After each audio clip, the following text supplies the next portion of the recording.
Welcome back, learners. We were discussing about the financial accounting, in which Dr. Sen Gupta very interestingly discussed the various aspects of this financial accounting. So we will continue from that discussion and then we will move to the financial analysis. Now I would request Dr. Subodh to please continue and initiate the discussions. Thank you, Dr. Bhardwaj. Those learners who have just joined, I would like to brief that we were discussing the topic financial accounting. Into it, we have a discussion on financial preparation of final accounts. We start with the journal, we have ledger, then we go for trial balances, adjustments, putting the adjustments into the profit and loss account and prepare a balance sheet. So this is basically a modus operandi which we used to follow. There are certain points which were coming in my mind, like what is the difference between journals and ledgers, and when and how these are going to place in the trial and balances. When we pass on the mic to Dr. Sen Gupta, he will try to cover this portion also. Apart from this, I would like to know more about the difference between the capital expenditure and revenue part. Thank you, Dr. Bhardwaj and Dr. Subodh. Yes, correct. This question comes into the mind of the technical people, particularly, who are in various technical field. That what is journal exactly, and what is ledger, and what is the difference between these two. Now, journal is basically any of the entry when you are just classifying into debit and credit. Like suppose if we take an example of power generation, any expenditure we are making for generating the power, and any revenue we are getting, maybe from electricity. If you take the example of electricity company, whatever the bill we are getting, electricity bill, so that revenue we are getting, so that revenue will be credited, and any expenditure we are making, that expenditure will be debited. When you are making this debit and credit part, that is basically known as journal. Now suppose there is a particular group of customers. Suppose you are supplying to an industry. Let's talk about Reliance, one of the most famous in today's world. Now Reliance is suppose taking a particular unit of supply from a particular organization, power organization, and you are making a separate account of Reliance company, and whatever the journal entries you have made related to Reliance company, you are transferring into that company's account. So that company's account is basically a ledger. So when you are transferring the journals into different heads, that is basically known as ledger. If you take a general example for our personal life, like suppose anybody is earning 25,000 rupees, 6,000 is giving as a rent, suppose 10,000 he is making the food expenditure and all, and some other expenditures maybe in some other aspect, maybe some part he is saving. Now suppose one head is food expenditure. Now in food, what are the different expenditure he is making? So one thing, when you are making the categorization that what is the expenditure towards different field, and one related to food only. Now you want to know what are the different expenditure you have made in food. So when you are classifying the financial transaction into debit and credit, that is basically known as journal. But when those entries you are transferring into different accounts, different heads, those heads are known as ledger. So transferring the entries into different heads. Now it's not general, it's not about debit and credit. You want to know to a particular account. Suppose a supplier is there, a vendor is there who is supplying you the material. You want to know that vendor, how much money he owns from your organization. So what you will do, you will open an account of that vendor. Suppose ABC is the name of the vendor. Whatever the entry you have made, suppose one entry you have made, ABC vendor account debit to cash. So in ABC vendor account, in the debit side, you will write down to cash. In the same manner, all the entries related to that vendor you will be transferring to ABC, and finally you will be seeing whether any payment has to be made or not. So basically we are transferring the journal entries into different heads, which is known as ledger. And that entry has to be have a dual effect. Yes, obviously it will be having a dual effect. That means that entry will go to two places. In one place it will be in the debit side, in one other place it will be in the credit side. So that ultimate effect is null and zero, nil effect. So once we prepare the trial balances and we are going to incorporate that figure in the trial balance, we have got two statements, two entries. One will be going the debit side, other will go in the credit side. Yes. So once finally our trial balance will be matching. In Otherwise, if there could be any discrepancy, it means that it will not match. Yes. Not match. And in fact, in the ledger itself, you will be making the balances. I was telling you that if the debit side is more, then it will be a debit balance. Right. If the credit side is more, it will be known as credit balance. So those debit balance you will be putting in the debit side of trial balance. Those credit balances you will be putting in the credit side of trial balance. So automatically it will be matching both the side, debit side as well as the credit So side. it's like that if we have open an account of ABC and that ABC account have a debit balance of 500 rupees. So in the trial balance we will open a in the particular we have a 3 column in the trial balances, particular, debit and credit. Yes. In particulars we will write down ABC and in the debit side we will write down that 500. Yes. So this is the procedure. This is the procedure. You're absolutely correct. And your second question, a very interesting and very important one, is what is the difference between revenue expenditure and capital expenditure? See, revenue expenditure according to the matching concept, what matching concept I told you, whatever you are making, suppose you are generating power and you are selling that power and you are earning. So if you are selling that, if you are showing that sale of power as your income, you should be showing the expenditure for generation of power. So that's it is known as revenue expenditure. Right. But capital expenditure, suppose you are setting up a plant of power generation, that expenditure is not a very small one, and you cannot really generate all the power in 1 year.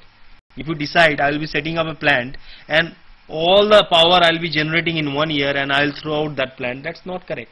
That is not practical also. So that plant is going to work maybe for 15 years, 20 years, 25 years. So you cannot show all the expenditure of that plant into 1 year. So what you can do, you can make a piecemeal of that, maybe in the form of depreciation. Right. Maybe 10% of that each year. So 10 year it will take, and in 10 year, each year you will be making that 10% amount into your profit and loss account.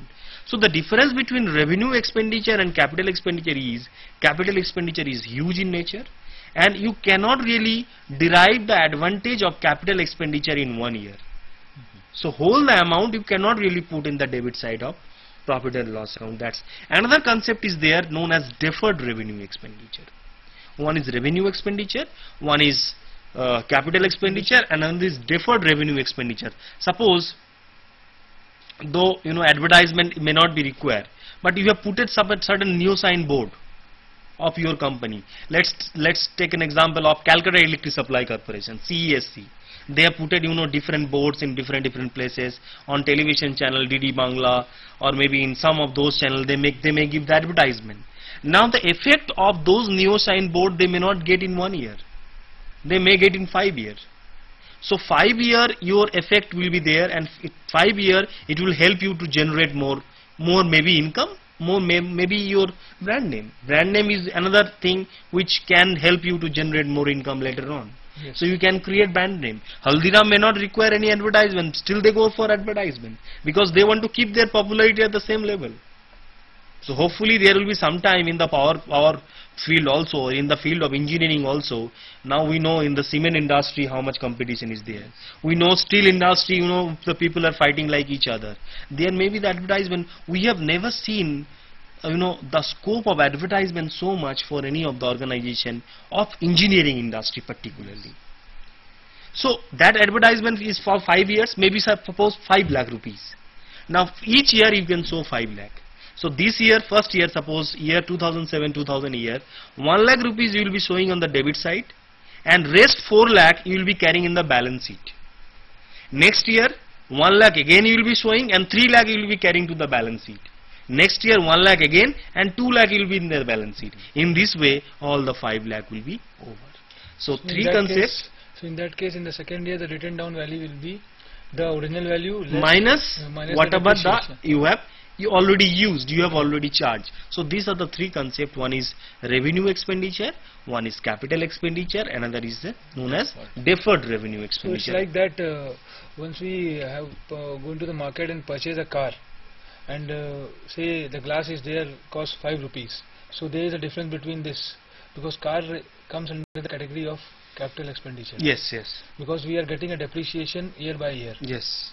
Car also comes under the category of, And whereas we purchase a glass which worth rupees 5, which we can exhaust in the in the normal period of time, that will be a revenue expenditure. expenditure, right. Absolutely correct.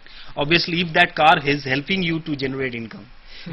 Sometimes what happens for the organization, it is used by maybe the owner, though all the owner, maybe some of the learners or owners, they knows it.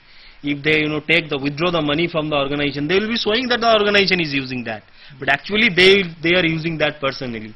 So now there are a lot of educational institutions also, and a lot of Lalajis and Sethjis are the owners of those, and they never purchase any of the car in their own name. They always purchase the car in their name of their organization, what they can get. You can see, I can tell you, some of the chairmen and managing directors, they are having 15 cars. Yeah. All are in the name of the organization. So organization is not using, but the depreciation, they are taking advantage of that, and they are charging to the organizational profit and loss account, so that the profit comes down, their tax payment is also less. At the same time, they can enjoy their official personal property, though that's official property, but they can use for their personal life. So very interesting things, how to avoid, and the various professional people are famous for giving this kind of advice, and a person will be more popular if he can generate this type of things. Right. Very Even good. once we purchase a car, say, and we get a depreciation year by year, say, but still the written down value say comes to 0. But if we have a scrap value of that product, so in that case, that whatever the revenue has been generated by this, it goes anywhere. No, how the depreciation should be calculated, all the learners must know that from the very beginning, from the original value, you must deduct the depreciation. Right. Suppose you are assuming that 10 years I will be using that car, and after 10 years, suppose you are purchasing a Santro of rupees 4 lakh, and after 10 years the value may be 40,000 or 50,000. So depreciation of 4 lakh minus 40,000 should be charged, not of the original value. Okay. So already the scrap value is taken care of. But if the scrap value exceed that obviously has to be shown in the income side of profit and loss account. And that again, it may fall in the category of capital gain. Okay. It may fall in the category of your business and profession. So again, there will be a contradiction in that particular time. So those are the very advanced level of entries, which for that I think the professional people are there to deal. And now let's go further for the income statement. We were talking about three kind of statement, which is very popular and absolutely necessary to prepare anything. First statement prepared is the income statement. The income statement basically prepares the report performance of the period. Sometimes we say a report card of a government for this much year, maybe 1 year or maybe 2 year, maybe 3 year. This is a report card, simple report card of a business for 1 year.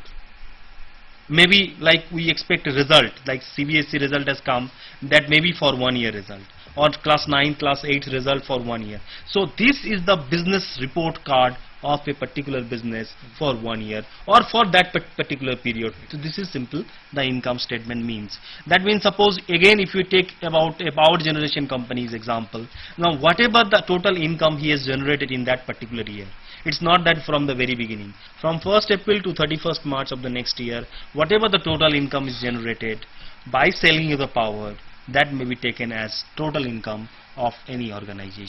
So that the income statement shows. Now in the income statement, as I was telling you, there are two very important words, and how it is shown that revenue is basically equals to the expenditure plus net income, or revenue minus expenditure is your net income.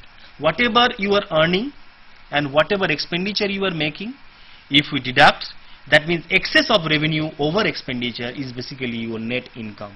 So that's the most simple format of any kind of income statement and any kind of business. Now again, if we come to any engineering company, let's take an example of cement industry, suppose. So what is the total amount of cement sold in that year, whether it is cash or sale, minus what the total expenditure has been made for that sale of cement.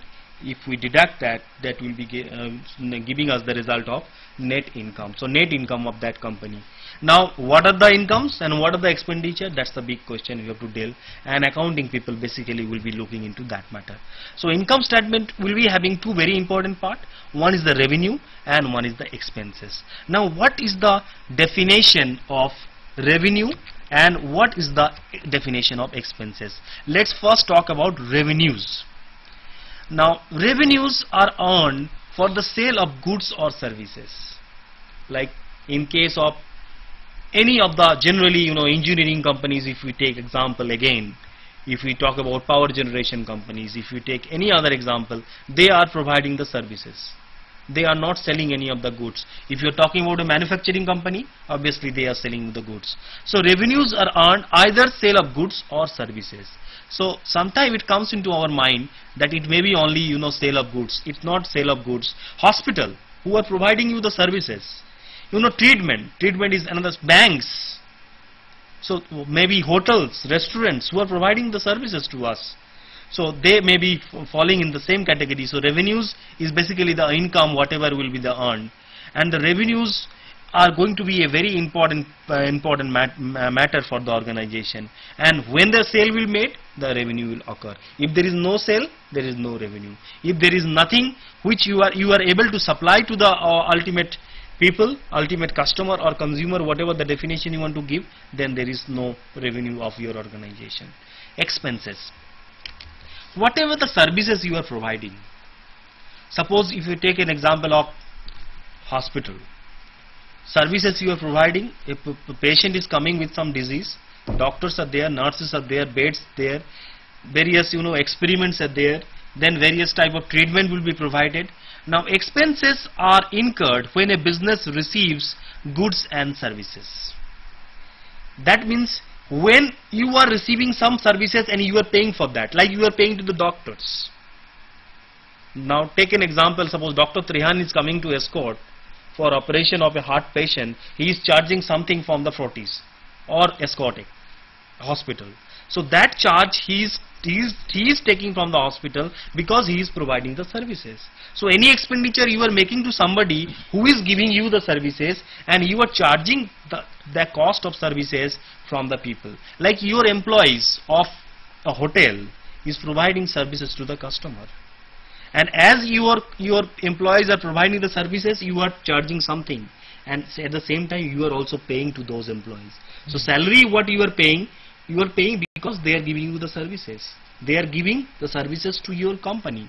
So expenses are incurred when a business, either they are receiving the goods or they are receiving the services. Like revenues, payment may or may not have been made.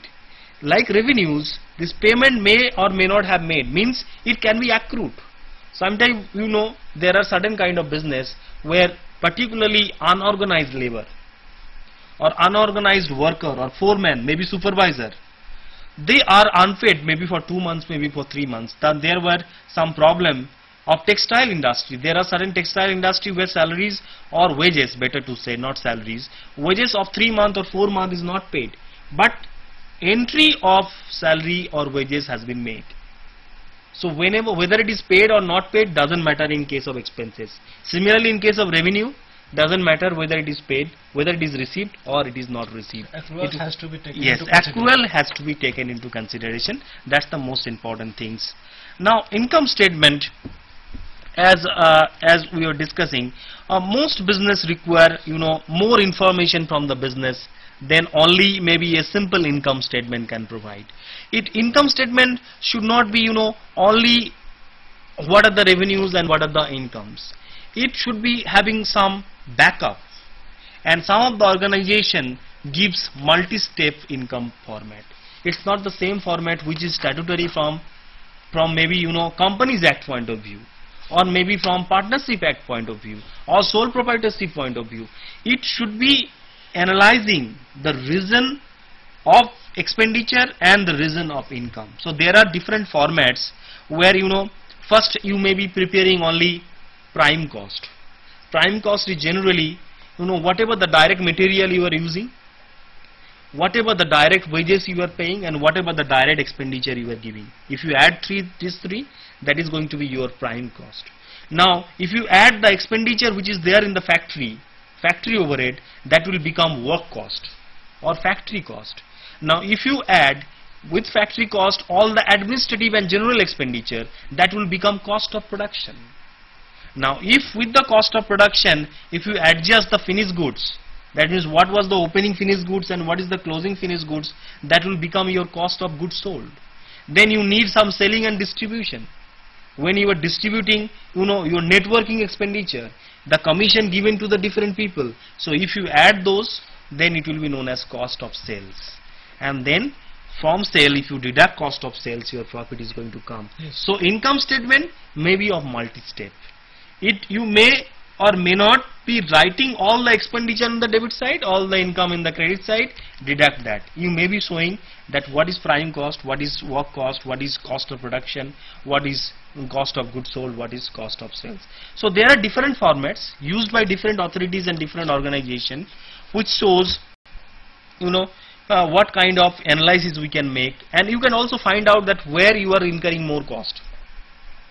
You can find out where you can improve, where you can decrease the cost and reduce the cost for for your better result. Because we have a format of income statement, I request please show the slide which can give a clear picture about the income statement. Yes. Starts with the sales revenue, then we have COGS, cost of goods sold. Yes. Then the gross profit comes, and then we deduct the operating expenses.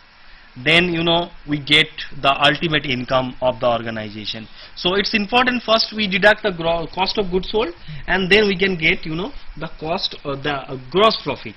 From gross profit, first you deduct the operating expenses, then you deduct the non-operating expenses, then you will get the net income of your organization. So this income statement is meant for the balance sheet is different from the income statement. No, it's quite different. Yes. Yeah. And it's part of the preparing the profit only. You are only showing the profit. Balance sheet is altogether different. There is no connection between the income statement and the balance sheet. Only the profit will be carried forward to the balance sheet. We will be using only the profit to the balance sheet. And what we do in this income statement? We generally find out what is the total income. Okay. What is the total income or total net income of that particular year. So what is the total sale? What is the cost of goods sold? What is the operating expenses? What is the not operating expenses? So all those things we adjust, and then we find out Yes. what is the net income of the organization. Now it's important to know what is operating expenses and what is non-operating expenses, because we are using those terms also in. We start with the cost of goods sold. Yes, we can start with the cost of goods sold. Cost of goods sold is basically represent the total expenditure we are making either to buy a product or to manufacture a product for reselling it. So whenever we are purchasing a good to maybe to sell it, or we are manufacturing a good to sell it, then it may be known as the cost of goods sold of the organization. So cost of goods sold represent the expenses a business incurred to buy or make a product for resale of that particular commodity or that particular order. Now we can discuss operating expenses and non-operating expenses. Now operating expenses are basically the usual expenses which is incurred in your operating business, like it may be salaries, it may be depreciation, which is generally given all the time of an organization. So those are known as the operating expenses. Now the non-operating items are maybe revenue, or maybe expenses or gain or loss which do not related to the company's primary operation. It may include interest, it may be dividend received, interest paid. So interest received or dividend paid is not the income or expenses of your business. Yes, because if you see the income statement, please show the slide, non-operating item. Non-operating items are there, so it will include which does not relate to the primary operation of the organization. Suppose you are doing what I will say furniture business, and you have made the investment in some maybe mutual fund.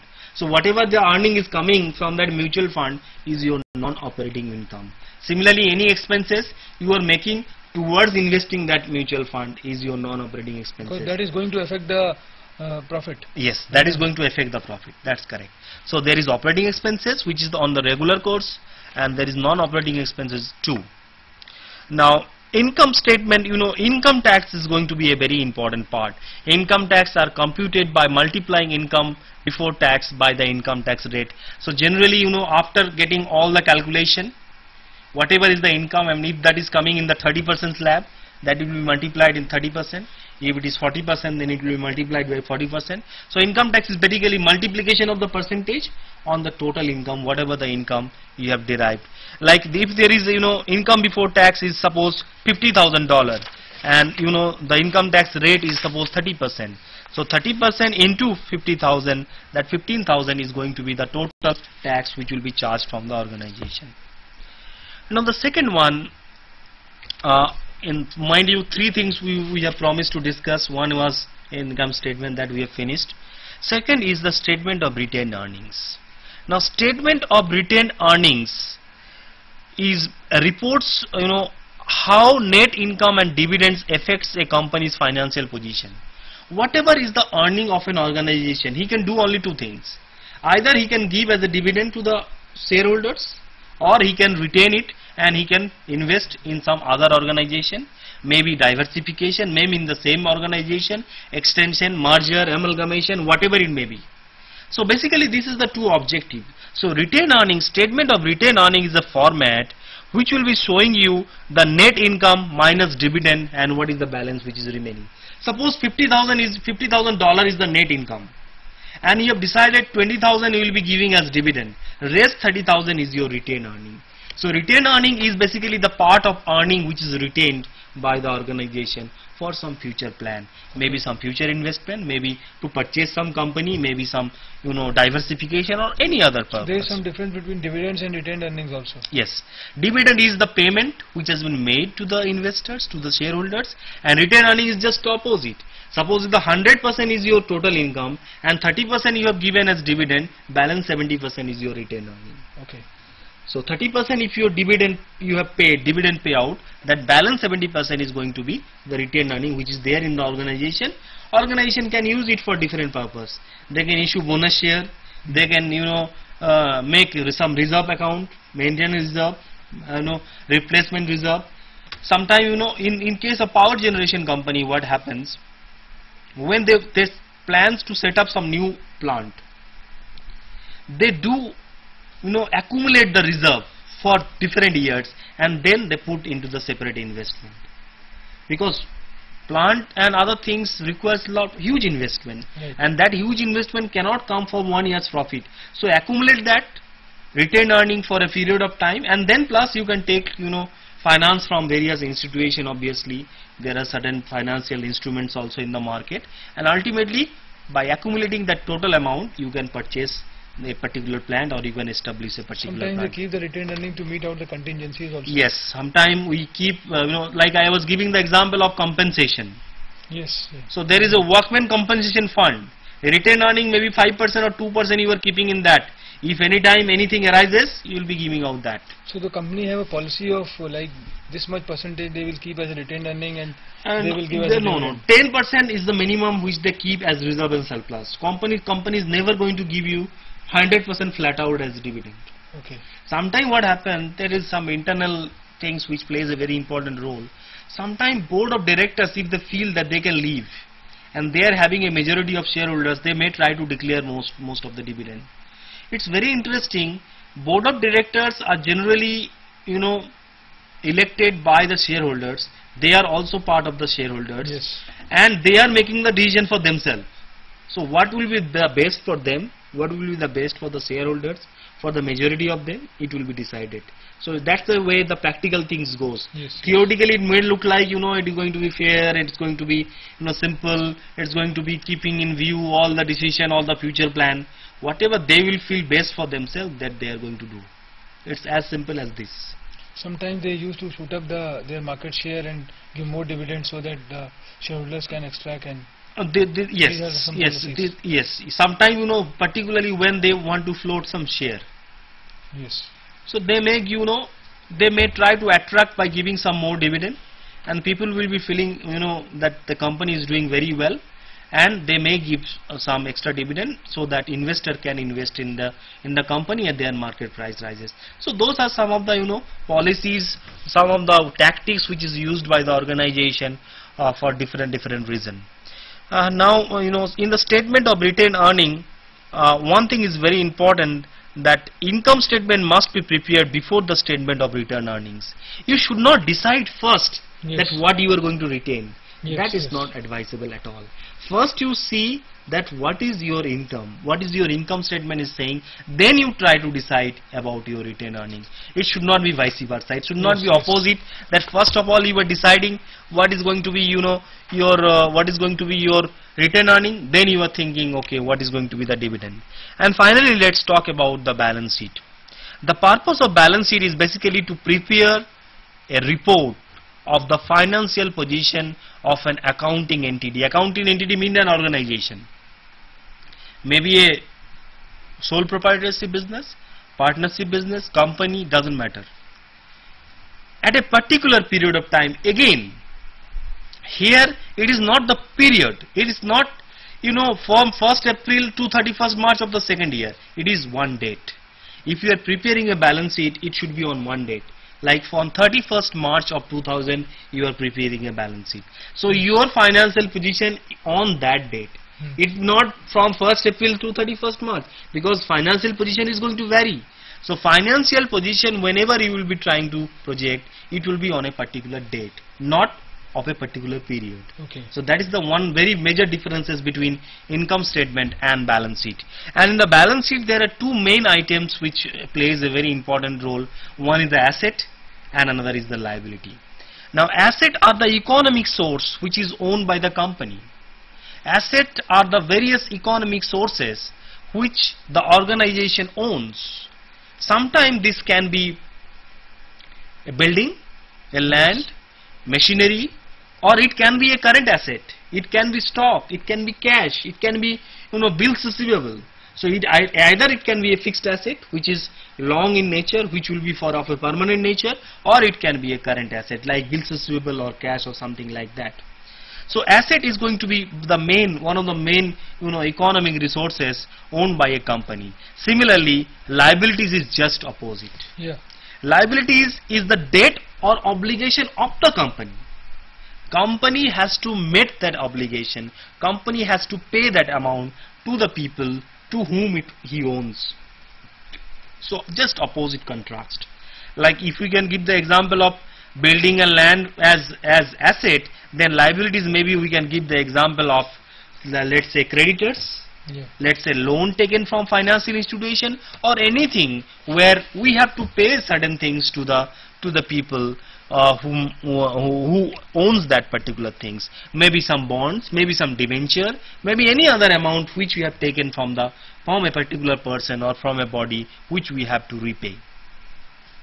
Now in balance sheet, number 3 important part is known as equity. Equity is basically the difference between the assets and liability.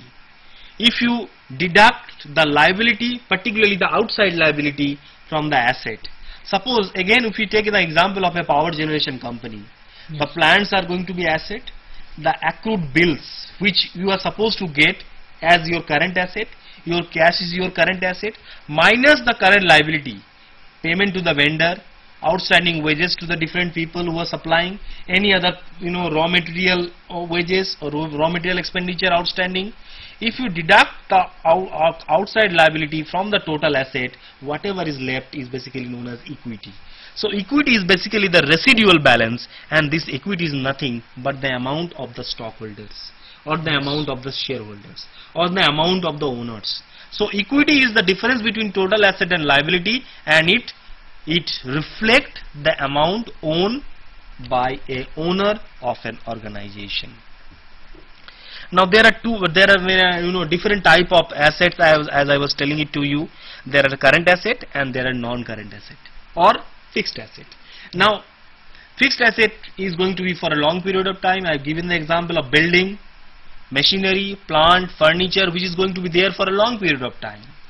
But there may be certain current asset which is going to change very quickly. Suppose today it's current stock, tomorrow it will be debtors. When you will be selling, suppose a product is there in your store, if you are selling that, it will be becoming a debtor. Now if debtor is paying you, it will become a cash. Yes. So current asset, very quickly changes its cycle and becomes from one thing to another thing, where fixed asset doesn't change its nature. It's going to remain as it was purchased. Maybe some wear and tear is going to be there. That's why we charge the depreciation.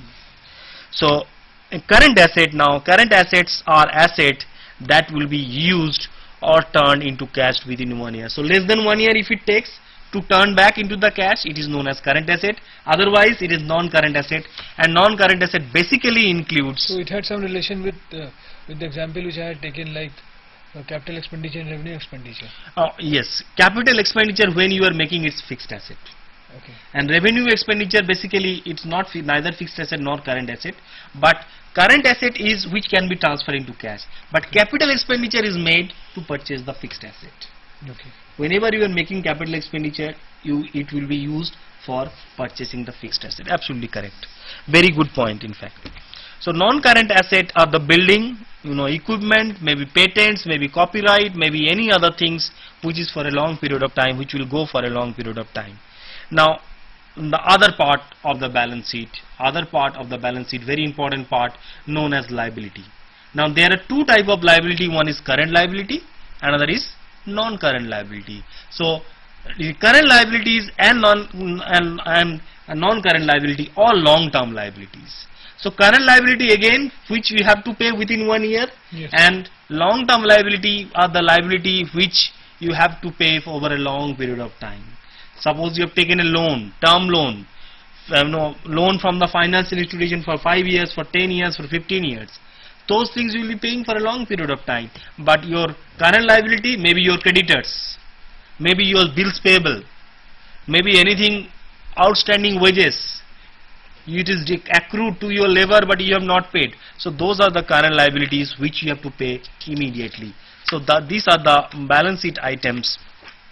Now retained earning again is the total earning that have not been disturbed to owners as dividend, not been distributed to the owners as dividend. So those are the parts of the dividend policies. Just now very quickly we can go to the assets and liabilities. Assets and liabilities slides, if you can please show. Number one, order of preparation, how we prepare the order of preparation. Yeah. And this one, yes. Income statement, we can see that how the net income we can derive from income statement. Then the second one is the statement of retained earning, where we are preparing that how much we are retaining, how much we are giving as dividend, and the finance balance sheet, ending balance retained earning, that is ended with that. And then we can have example of different assets and different liabilities of an organization through a diagram that can be shown. In the asset we can start with the cash, then we can have different other expenditure, we can have closing stock, we can have debtor, we can have bills payable, bills receivable, we can have different fixed asset, and in the liability side also we can have different items which gives what I will say, which the organization has to pay to the different organization, and to different other parties. So you can just have a look on different this preparation. These are the examples basically how it can be done, how it look like, starting from various assets and liability. If we put the figure in this assets and liabilities, then also we can find out that how we can find out this assets, liabilities and equities and revenues. Because that had been distinguished by the colors. Yes. Like green colors are assets. Yes. And yes.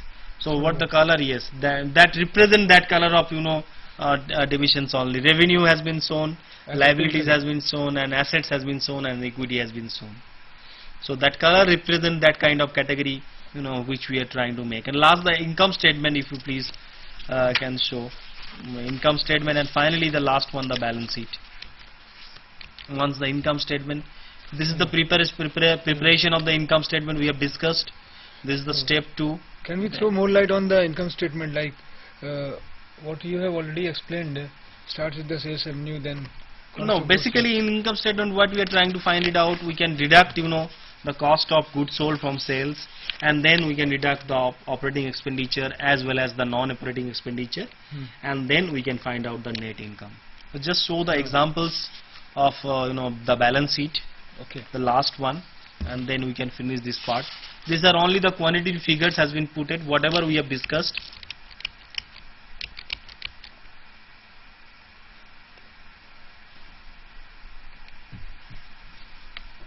Because we start with the income statement. Yes, this is the figure. You can carry on. Then This is the last step, step statement 3. of the retained earnings. Yes, uh, this is the statement of retained earning, and this is the preparation of the balance sheet. So there are 4 steps into it. Yes, there are 4 steps. And then the balance sheet figure. This is the balance sheet figure, how you can get it.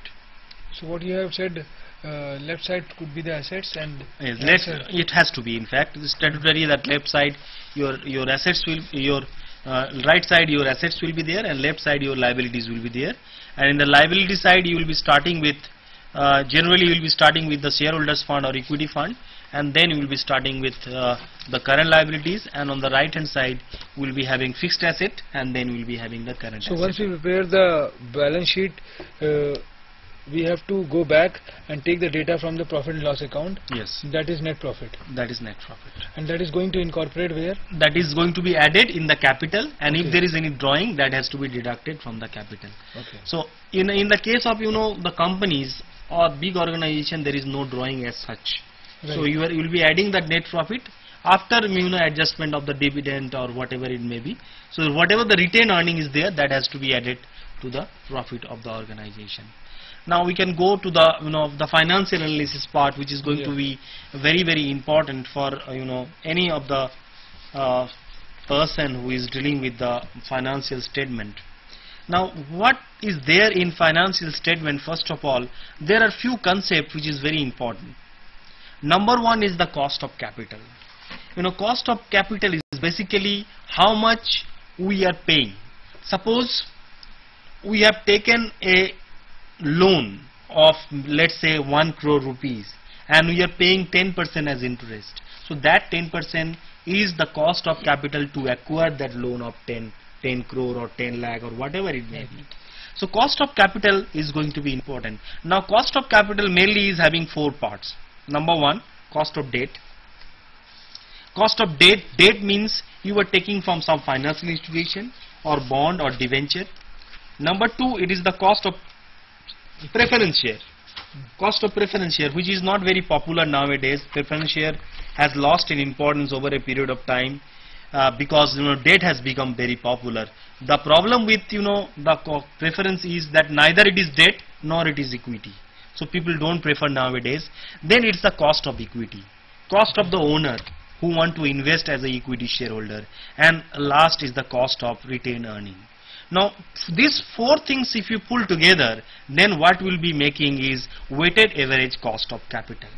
Now suppose 10% is the cost of equity for a certain amount, let's say 10 lakh. 5% is suppose after tax cost of debt of amount of 5 lakh. 6% is suppose cost of preference. So if we add this total amount, what is the total cost to acquire the total capital? Yes. Suppose total cost you are paying, let's say 1 lakh, and total capital you have got is 10 lakh. So 1 lakh by 10 lakh is your weighted average cost of capital. So which is the ultimate cost which the company has to pay to acquire a total capital. So what we have to understand here, that if we can manage this cost of capital at a lower part, because cost of capital is such a thing, suppose your cost of capital is 10%, your income never is going to be below 10%, because if you earn less than 10%, you are going to be at trouble, because minimum 10% you have to pay to the different people from whom you have taken the money. So your return cannot be lower than the weighted average cost of capital. So that's going to be a very important part. Now capital structure is another concept. Capital structure is a structure where you will be deciding that out of the various options, like suppose you want to establish a company, maybe in the field of energy, in the field of maybe any other technical field. Now you want certain funds to come from the market. Now capital structure will be deciding that what will be the mix, how much is going to be the equity, shareholders money, and how much debt you are going to take from the market. So capital structure is basically the mixture of debt and equity. How much percentage of debt and how much percentage of equity you are going to use, because there are certain advantage and disadvantage of using debt and not using debt. The advantage of debt is that debt is only the interest obligation, and debt is always cheaper than cost of equity, because if you can manage an amount of a certain percentage, and if you can earn more than that, automatically the balance is coming to you. Suppose you have taken a loan of 9% and you are doing a business which is giving you a profit of 14%. Now this 5% is basically yours money. So you want to get more money from the debt holders and you want to put in your business and you want to earn more. At the same time, if whatever the interest you pay to the debt holders, there is a tax reduction for that. So from your total income, that interest will be deducted, then the tax will be calculated. But in case of equity, obviously you have to pay the tax whatever the amount will be getting. So these are the two advantages. But sometimes what the people supposed to do, they try to maximize the debt. Now in an organization, if 80% is debt and 20% is equity, the debt holders will be dictating terms to the organization. Sometime in political alliance, I don't want to name any political party. In political alliance, if a government is depending on a particular political party, though they are not part of the government, they are going to dictate the terms. They will be saying you, no change in the provident fund interest, there will be no change. No SEZ, there will be no SEZ. So we can they are not part of the government, still they can dictate the terms in that way. So it happens in debt holders also. They knows that depending on me, we are the 80% debt holders of the organization. So whatever we will be saying, the organization will be following that. Plus, when you are doing well, everything is fine. Like it's a game. When the team is winning, everybody is giving a pat to each other. But when the team is losing, everybody will be blaming each other. So when you are at profit, everybody is happy. But when you are at loss, then your debt obligation is going to be a huge burden. Because 80% debt holder ko aapko payment karna hai. You have to pay them. There is no other option except to pay. Debt holders are not going to listen whether you have earned profit or not. So debt holders, one side can give you a lot of advantage, another side it can be dangerous for the organization. Particularly at the bad time it is very dangerous, at the good time like today's world it is a very good option. So very cleverly you have to use the debt. This use of debt is basically known as leverage or financial leverage. How good you are using this debt is going to be known as financial leverage. So financial leverage is how we are using the debt. From EBIT, if you deduct the interest, what we get? EBT. From earning before interest tax, if you deduct interest, it is earning before and tax. So earning before tax and EBIT, this ratio is known as financial leverage, and it's a double-edged sword. It can be very good, it can be very dangerous. At the good time it's very good, at the bad time it's very dangerous. So you have to be, too much sweet can bring diabetes. So too much use of debt can bring some problem inside your organization. Can put the organization on the deathbeds. Yes, so you have to be very, very careful. Now the people, I can give example of leverage buyout, LBO, like in Tata Cora's deal also, when the deal was made in the steel industry, they never thought that from where the finance is going to come. Now there are certain organizations who are taking 70% loan to purchase another company. Mind you, you are purchasing another company by taking loan from some other company. The company's courage has gone to that limit. But mind you, it can be possible only at the good time. Otherwise, if that company what you are purchasing is giving you loss, you will be at great trouble. Not only your new business will be going down, slowing down, your existing business also in the what I will say, Pacific Sea maybe it will be in great trouble. You cannot really cope up with that situation if that things happen. So financial leverage is the use of fixed interest paid to the debt holder by the organization, and use of financial leverage has to be very, very good and very, very according to the situation. If the situation demands more debt to be taken, earn more profit, pay debt, and you can be healthy, but sometimes you have to be very, very careful. So whenever slump comes, generally the organization, what they do, they used to pay the debt. They want to bring down their debt level and they can survive that period. Whenever cyclone goes, if the trees can bend very easily, cyclone will be going over and the trees can be standing tall once again.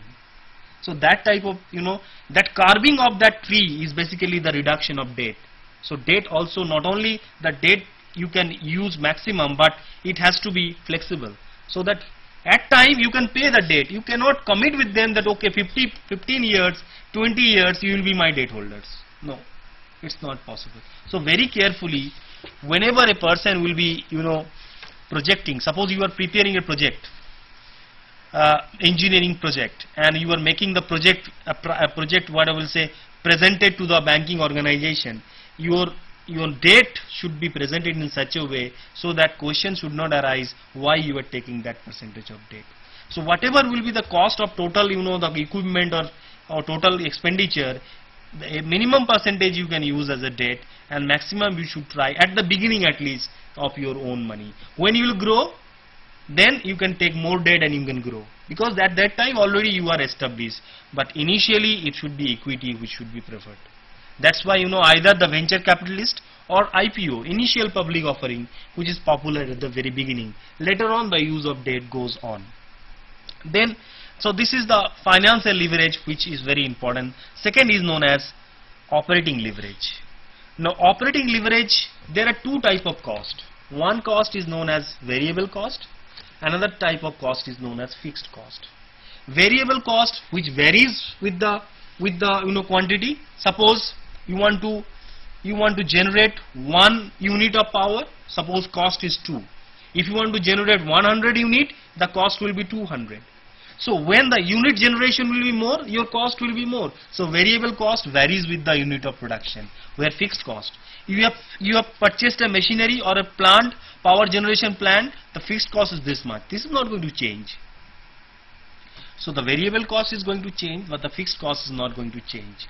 Now when you will be arriving at profit, how you will be arriving? Sale minus the variable cost. First you will be deducting the variable cost. Whatever will be there is known as contribution. Sale minus variable cost, contribution, and from contribution if you deduct the fixed cost, it is going to be the profit. Now the relationship between this contribution and the profit, in दोनों के बीच में, it's the fixed cost. Between contribution and profit, it's the fixed cost. So how much you are using the fixed cost? Because if you use the fixed cost more, little bit changes in the contribution will change in the profit increase. Because maximum part you are fixed. Yes.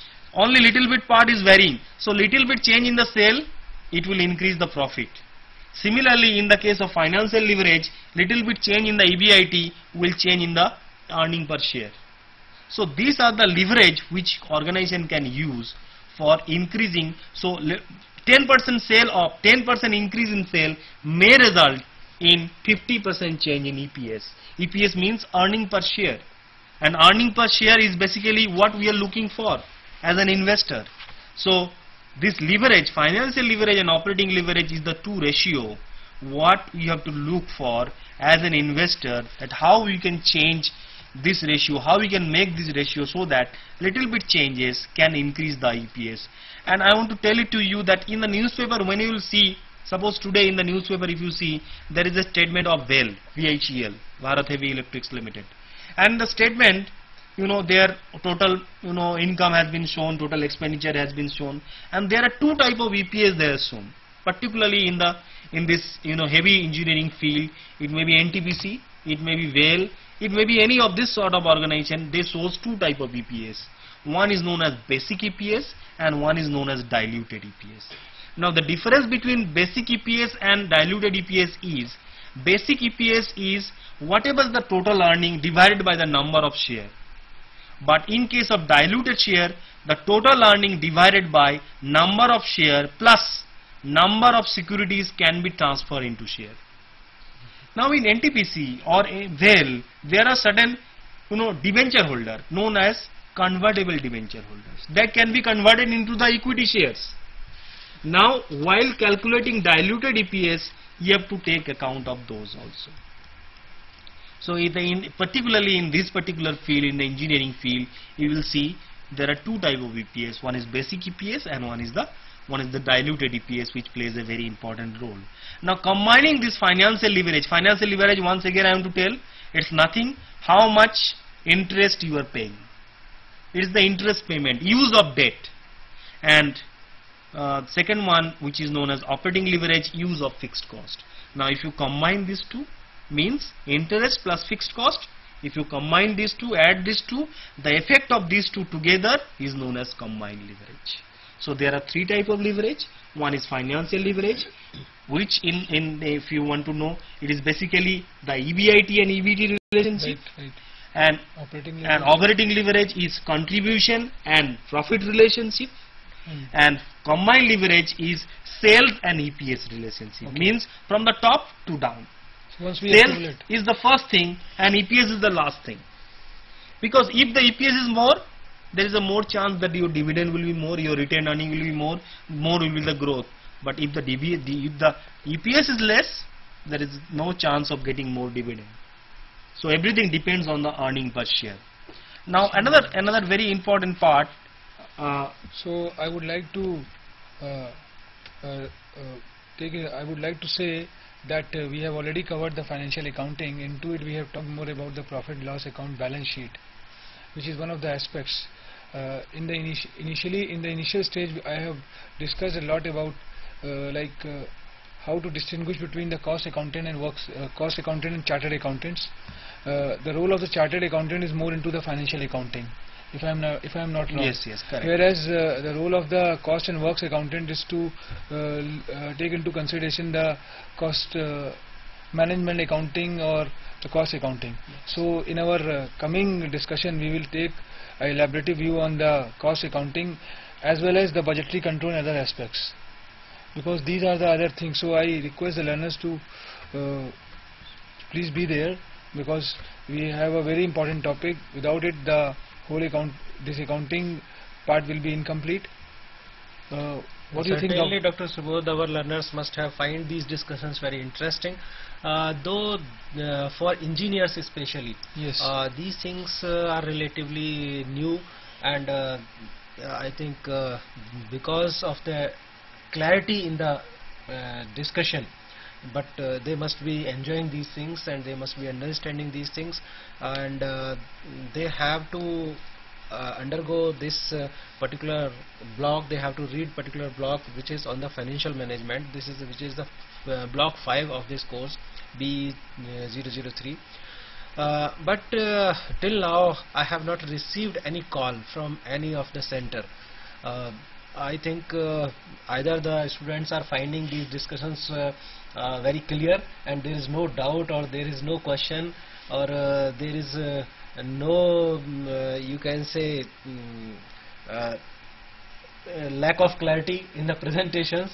So because of that they may not be asking any question, but still there may be some doubts in your mind. So I would like to request you that whenever you feel that something should be explained in more clear terms, more clear words, so you can ask your questions, doubts, queries at any point of time. You can interrupt us and you can ask your question. We are coming to the end of this session, and we will have a short break of 15 minutes and we will assemble here again at 6:45. So thank you. We will meet again.